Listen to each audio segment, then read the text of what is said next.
Hello and welcome. You're watching UTV Live at 6. Good evening. These are the stories making the headlines. Homelessness in Belfast reaches crisis point with more people than ever living on the city's streets. They're stretched, they're under massive pressure, but it's getting more difficult now to keep people alive on the streets of Belfast. Erin Harbinson sparked a major review of women's smear test results. A year on from her death, her husband is still demanding answers. I think the only way forward now is for such a public inquiry, for everybody to be made to come forward. Catherine Parton was beaten to death in her Belfast home, and now her partner is to stand trial accused of her murder. Also tonight, it's full sail ahead as Belfast Lough plays host to a prestigious yacht race. Larne get no presents from Santa Clara on a tough night for local clubs in the Eurozone. And high pressure building in for a time this weekend, something a little warmer on the way next week, but I'll have all the details of the weekend forecast coming up later in the programme.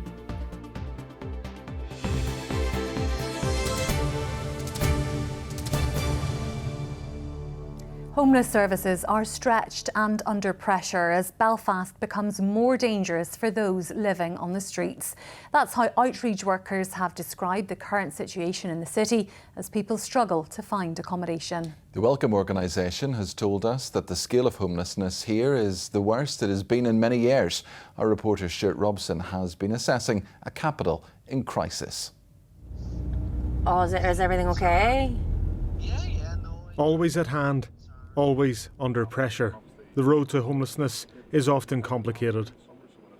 I wonder if we could go back, get the back clothes off them and bring them round to Ellen. Teams on patrol are trying to do their best in an environment that's becoming more difficult, working around the clock to deliver a lifeline to many. The job's supposed to be find a person who's experiencing street homelessness and accommodate them. It seems like a pretty simple step-by-step process. But in reality, you're finding people at their absolute worst and having to build them up.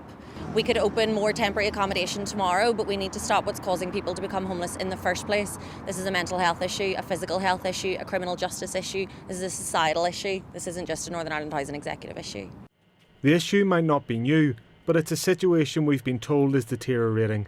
Now this frank assessment from those trying to help. It's the worst that we've seen in a long time. The Welcome organisation have recorded a 380% increase in female rough sleeping in 5 years.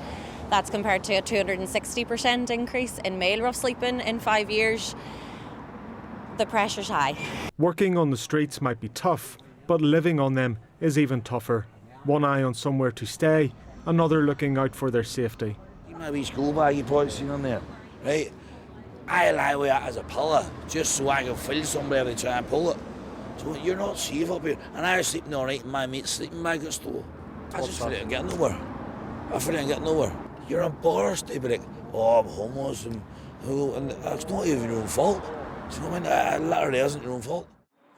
A decade on from starting outreach work in his home city, Paul McCusker says it's now got to the point of not just trying to provide beds in a strained system. It's getting more difficult to keep people safe and keep people alive. Outreach services here are a lifeline to many people who are homeless here in the city, but they're stretched. People have died on our streets, and do we sit back and wait another death before we actually step up and actually deal with this problem? A few weeks ago we had a number of women present to us who were a lot of bruised and had been assaulted as well, so it's more dangerous in Belfast at night. A recent report by the Auditor General found that dealing with unprecedented demand cost the Housing Executive £39 million in 2023-24. The Housing Executive told us that it has significantly increased the supply of suitable temporary accommodation while dealing with demand that has doubled over the last 5 years. Meanwhile, a spokesperson for the Department of Health told us it's continuing to work with the Department for Communities on an action plan. A Communities Department spokesperson said Minister Gordon Lyons recognises the need to make a strategic shift to prevent homelessness while allocating millions of pounds to do so. Those in need continue to look up to those in power for help as life continues on the streets. Stuart Robson, UTV Live, Belfast. The husband of a woman whose case sparked the review of tens of thousands of smear test results in the Southern Trust has reiterated calls for a public inquiry into cervical screening. Erin Harbinson, a mother of 4 from Tandragee, died of cervical cancer after 3 of her smear tests were misread as normal. As the first anniversary of her death approaches this weekend, Trevor Harbinson told me, given the fresh figures of underperformance in other trusts, which UTV revealed last month, he feels full transparency is needed about what went wrong for so long. It's a year since Erin Harbinson's death from cervical cancer. The mother of 4 from Tandragee discovered 3 of her smear tests were misread as normal over a decade. Last April, just 4 months before she passed away, she bravely spoke to UTV about her ordeal. No, this is somebody's fault. They did this to me. They've killed me, in a way. A year on, her husband Trevor says he and his family are taking it a day at a time, but will continue their fight for answers. Good days and bad days, but just try and Erin wouldn't want us sitting moping about, just to get on with and to fight. Trevor has also revealed an inquest into Erin's death is due in the autumn, and he's been told the final serious adverse incident report, which Erin wanted to see before her death, is still a number of months away. Getting drafts of it and then sending it back to them, wanting changes, and I had sort of accepted the last draft, but under the conditions that there's still questions that need answered. After the UTV interview, the Southern Trust revealed Erin's case was among those which sparked a major review into cervical screening in that area of the health service. 17,500 women's results were recalled. The Trust's report concluded 2 women died and 8 developed cancer as a result of screeners not meeting their required benchmarks over a prolonged period of time. Last month, UTV revealed underperformance by screeners in other trusts in a special up-close programme. Calls were repeated for a full public statutory inquiry into cervical screening across Northern Ireland, which Trevor supports. I was angry about it, but to be truthful, I wasn't surprised. Obviously, this has been going on for a long time in one trust, so when I was told that it was going on in other trusts at the same time that Erin's smears were being misread, it didn't come as a surprise at all. And therefore, what is it that you and others would like to see happen now?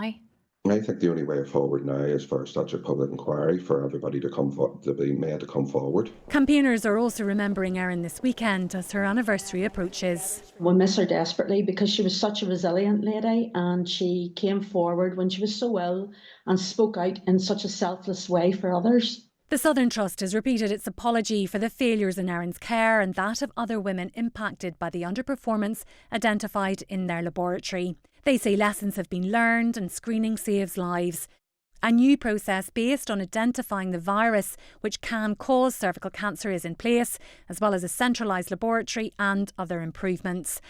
The Health Minister has commissioned a number of further reports, including an independent expert opinion, which is due to be published in the coming weeks.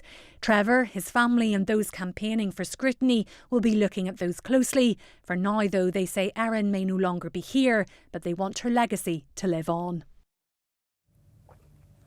A judge has ordered a Belfast man to stand trial accused of beating his partner to death last May. Jamie Love is charged with murdering Catherine Parton. Her body lay undiscovered at their home in the east of the city for 6 days. His mother, Suzanne Love, and a third defendant, Rhys Oliver, will also face prosecution for allegedly helping him flee the scene. Sarah O'Kane reports. Catherine Parton's beaten body was discovered in a blood-stained bedroom inside this house on Madrid Street in Belfast last May. The 34-year-old died from serious head injuries and lay undiscovered for 6 days. Today, 24-year-old Jamie Love of Madrid Street was told he will stand trial, accused of beating his partner to death. Mr. Love was in a relationship with the victim and is charged with a number of serious offences, including murder, non-fatal strangulation, common assault and causing unnecessary suffering to a pet dog. Post-mortem examinations showed Cat, as she was known, died from hemorrhaging, lacerations to the scalp and nasal fractures following a sustained assault to the head which didn't involve a weapon. The defendant's 44-year-old mother from Isoline Street in Belfast is accused of helping to clear up the scene following the alleged deadly attack. Prosecutors claim Suzanne Love aided her son's efforts to flee and find alternative accommodation. A third person, Rhys Oliver of Glasgow Street, faces a similar charge.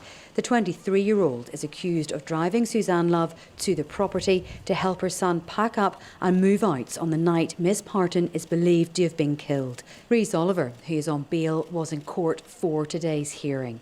Both Jamie Love and Suzanne Love appeared via video link from custody. All three confirmed they understood the charges against them, but declined to give evidence or call witnesses at this stage. The district judge confirmed they will be returned for trial at Belfast Crown Court on a date to be fixed. Sarah O'Kane, UTV Live. There is shock in Mackaraw after a bomb attack on a house in the town. The device exploded in Mulla Park at around midnight. No one was injured, but the blast caused serious damage. Jordan Moore reports. Forensics scanned the scene, looking for clues today about the night before, when this quiet street got a rude awakening. Police received reports of a large bang around midnight. Upon arriving at the house behind me, they discovered an exploded device which had caused considerable damage. Broken glass, splintered wood, and damage to an opposite house, evidence of the scale of the explosion in the Mulla Park area of Mackaraw.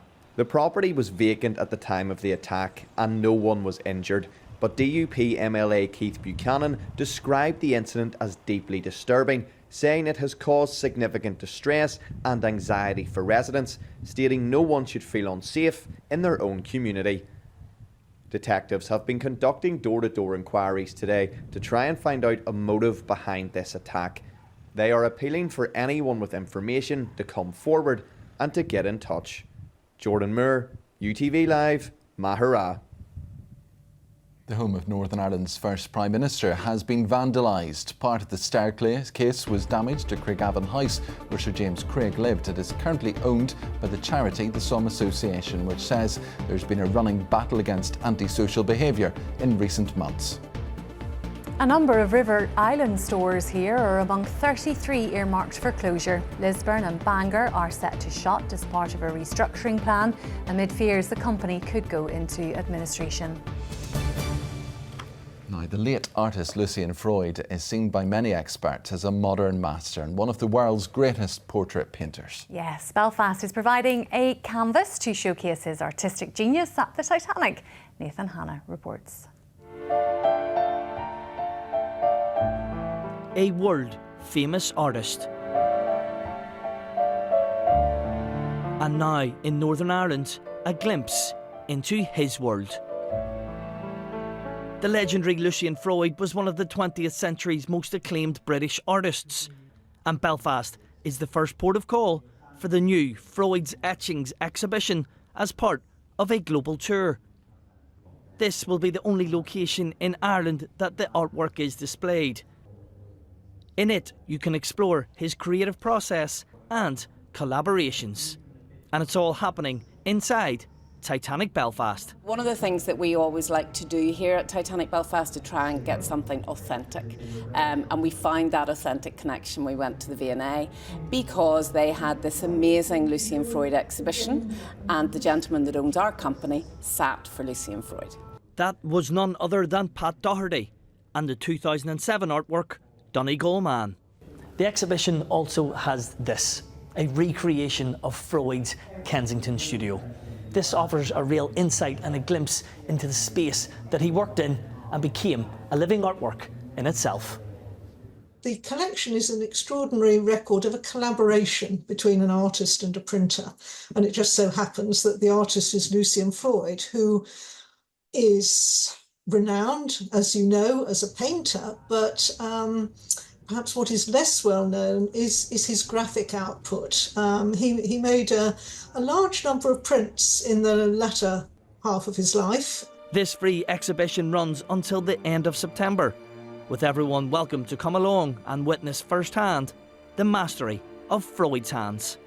Nathan Hanna, UTV Live. And you can see all of Nathan's special report on ITVX, where you can also catch up with UTV Live at 6 and watch our programmes. Just search UTV News. Time now to look at tonight's ITV News at 6:30. Yes, with the details, here's Lucrezia Millarini. Coming up on tonight's ITV Evening News, the family of teenager Harvey Wilgoose say they will continue to campaign for safer schools after a 15-year-old is found guilty of his murder. In Australia, revelations that the mushroom murderer was accused of repeatedly trying to poison her husband with cookies, pasta and curry. Plus, find out why these rowers have been caught up in a row over migrants with an MP. Join me for those stories and more at 6:30. Now it's time to check out the sport. Yes, here's Will.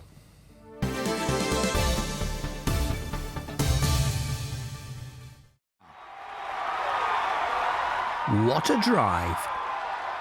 John Mulholland Motors, sponsors of UTV Sport.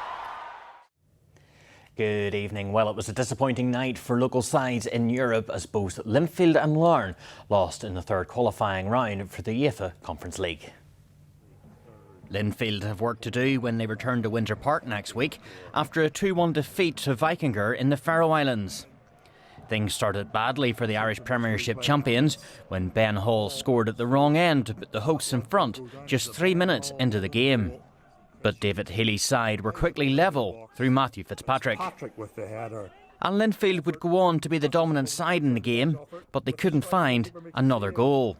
Then, against the run of play, in the 55th minute, Vikinger got a second. Really disappointing. I don't think, the balance of the play, we had enough going forward. We didn't land on enough opportunities. We didn't pick the right pass. And then we give away the 2 goals, the 2 poor goals that we give away, always, no matter who you play, put you up against it. I think the pleasing aspect is that we do get another opportunity next Thursday. And if we're a little bit more clinical in the final third, and certainly our defenders a little bit more composed, let's say, we still have an opportunity to progress through the next round. Larne's hopes of reaching the group stage of the Conference League for a second successive season hang by a thread after being outclassed by Santa Clara at the Ballymena Showgrounds. The side, which finished 5th in Portugal last season, blew Larne away in a 9-minute period in the first half, during which they scored 3 goals. Boss Nathan Rooney had picked an attacking lineup, which he admits might have backfired. I think the way that we set up in the second half was probably the way we should have gone. Had a 15-minute spell there, a little bit naive. They showed the pace, showed a little bit of quality.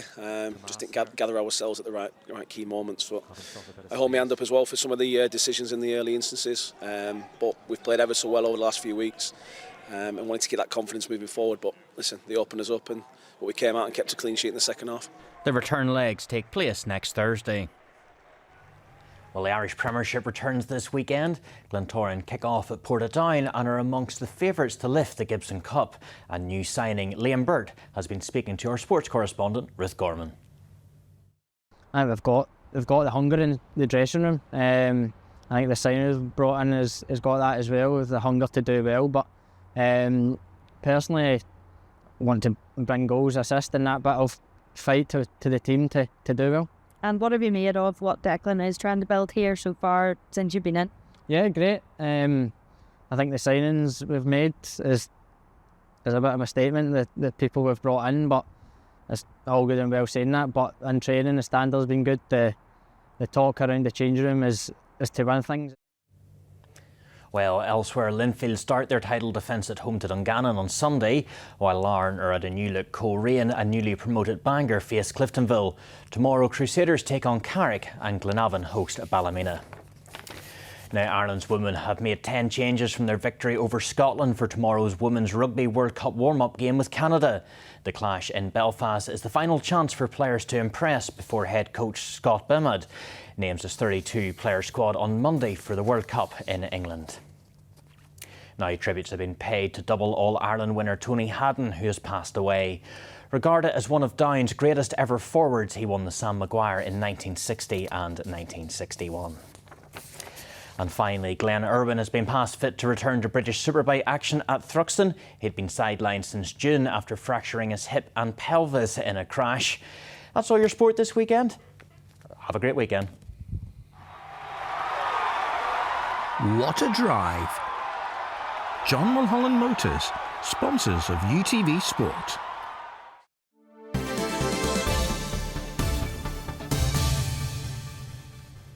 Now, sailing in the open sea can have its ups and downs as much as the big waves, and it was a disappointing end to the prestigious yachting event taking place in Belfast Lough this week. Yes, today's final round of the Mercedes-Benz RS 400 Euro Cup and UK Irish National Championships at the Royal North of Ireland Yacht Club was cancelled because of the poor weather. Barbara McCann reports. It's always safety first on the water, no matter how prestigious the sailing is. By mid-morning, as crews readied themselves for the final day of racing, the red and white flag flying outside the Royal North of Ireland Yacht Club signalled that the start was being postponed. Throughout the week, the best sailors battled it out on Belfast Lough in their high-performance dinghies for the Euro Cup and UK Irish National Championship titles. It was the second time in 6 years that the County Down Club had hosted the competition. It's been challenging conditions this week, from storm for us on Monday, sort of stopped all play. We got one race in on Tuesday, 4 in on Wednesday, 3 yesterday, and currently we've got a postponement because it's quite windy again there this morning. The racing has been fantastic, and it's come down to 2 points between the top English guys and the top Irish guys, so it's all to play for today if we can get racing.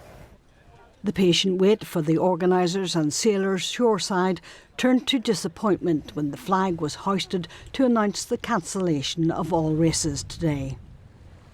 Conditions were suitable for the RS 400s to take to the sea, but not for multiple boats bunched together. It's pretty fresh out there. It's borderline on being raceable, to be honest. And the first lap was spicy. The second lap was manageable. But yeah, we didn't capsize. That was the main thing. It's important when you're sailing that you work as a team, isn't that right?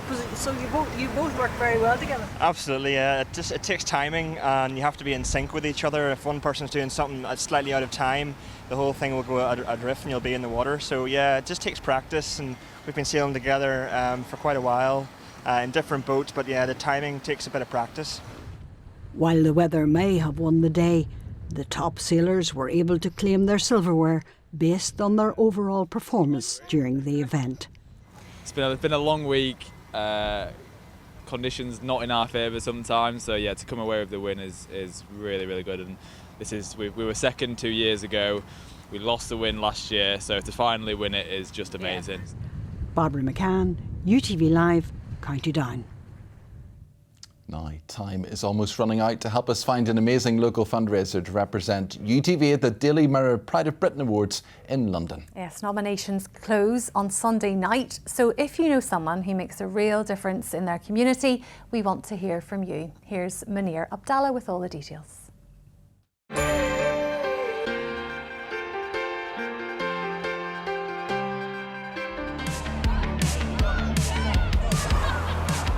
Get ready for a very special night. The Pride of Britain Awards is a national institution. Now in its 26th year, it's an annual event celebrating the bravery and brilliance of those who display true grit and determination. ITV regional news programmes have played a big part in Pride of Britain, helping to find those amazing fundraisers who make an incredible difference in their communities.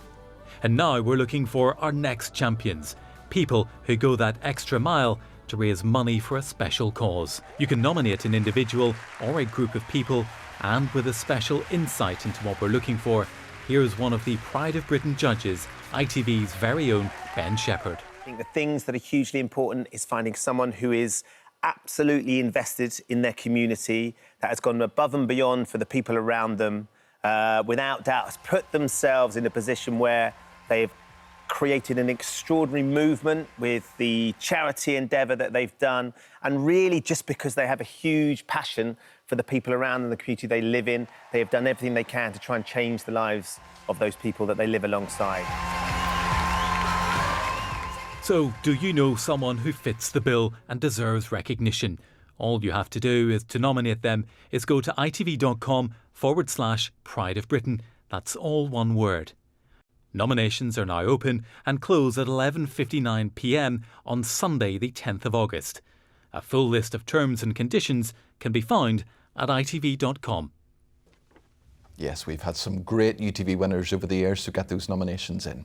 The weather's next. Yes, here's hoping the weekend weather's good. Here's Aisling. Bringing the warm sunshine outside, inside. UTV weather. Sponsored by the Grant Arona R290 heat pump. Hello there, a very good evening to everyone at home. Well, as we head into the weekend, there is a short burst of rain on the way through Saturday. Once that clears away, lots of dry weather around, and then it stays dry through most of Sunday, but a little cloudy, and there will be a little bit of patchy rain by the evening. So let's just take a look at the rest of this evening. It's still fairly blustery out there. It's going to stay that way through the rest of tonight, but here's that rainfall starting to spread in from the southwest. This weather front here has some fairly lively showers in it, but we start off tomorrow morning around 13 degrees Celsius. Now there's about an hour's worth of rainfall once this rainfall arrives in. That will clear away, and then most of Saturday it's dry, it's fine. Good spells of sunshine around, and perhaps just one or two very fleeting showers following on through. Now it is going to stay quite breezy, but temperature-wise highs of anywhere from around 18 to 20 degrees Celsius, so close to average for the time of year. And across the rest of Ireland, there will be a little bit of rainfall here in the morning. Otherwise, though, drying up into a dry, fine day and warm as well. Maximum temperatures down to the southwest of 22 degrees Celsius. Let's just take a look at the bigger picture from Saturday into Sunday. Little ridge of high pressure building in. There it is there, just nudging its way northwards.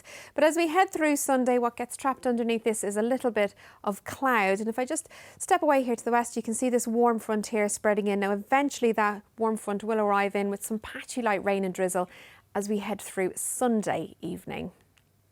Then into next week, overall hanging on to a fair amount of cloud, but it will turn a little warmer, certainly quite humid overnight as well, with highs of 23 by Tuesday. Have a lovely weekend. UTV weather, sponsored by the Grant Arona R290 heat pump.